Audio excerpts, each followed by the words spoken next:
Anak laki-laki ini sedang mengikuti ujian. Ia menulis bahwa 3 kali 9 sama dengan 3. Setelah menjawab soal itu, ia merasa sangat percaya diri. Saat teman sekelasnya bertanya bagaimana caranya, ia menjawab bahwa soal itu terlalu mudah. Hasilnya, ia pun mendapat nilai kosong. Nilai itu membuat ayahnya marah besar hingga menampar wajahnya. Tapi anak itu tak merasa bersalah, justru ia malah tersenyum. Hari itu, guru memintanya membaca dengan lantang, tapi ia berkata bahwa huruf-huruf di buku sedang menari-nari. Guru terus mendesaknya untuk menjawab, hingga akhirnya ia pun menjawab.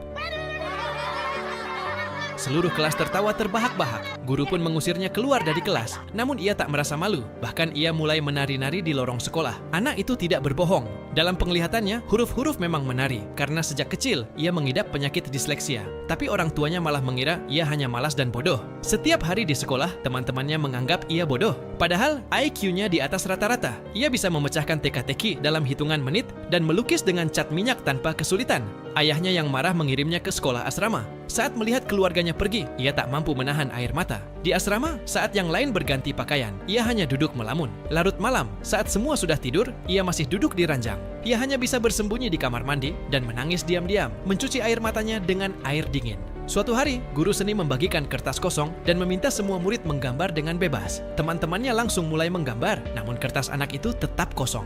Hal ini menarik perhatian sang guru, tapi ia tak memarahinya. Keesokan harinya, guru berbicara dengan teman-temannya dan akhirnya mengetahui bahwa anak itu mengidap penyakit disleksia. Ia cepat-cepat membuka buku tugas anak itu dan melihat semua kata yang salah tulis ternyata ditulis secara terbalik. Barulah sang guru menyadari bahwa selama ini orang-orang selalu salah dalam menilai anak itu. Hari itu di kelas, guru bercerita tentang seorang anak yang benci membaca, merobek buku-bukunya, dan mematahkan pensilnya. Guru bertanya, siapa anak ini? Seluruh kelas tertawa. Anak itu panik, ia mengira cerita itu tentang dirinya. Tapi ternyata, anak itu adalah Einstein. Anak itu terkejut. Ada orang yang melihat dunia dengan cara berbeda, tapi mereka tetap jenius. Ia mendengarkan dengan saksama dan akhirnya tersenyum. Saat pelajaran luar ruangan, semua murid membuat proyek masing-masing. Anak itu menancapkan pensil ke tongkat kayu dan menggunakan daun untuk membuat layar. Ia membangun sebuah perahu kecil yang bisa bergerak sendiri. Melihat karya jenius ini, guru dan teman-temannya memberi tepuk tangan. Kisah ini mengajarkan kita bahwa jangan pernah meremehkan orang lain, karena kita tidak pernah tahu apa yang telah mereka lalui.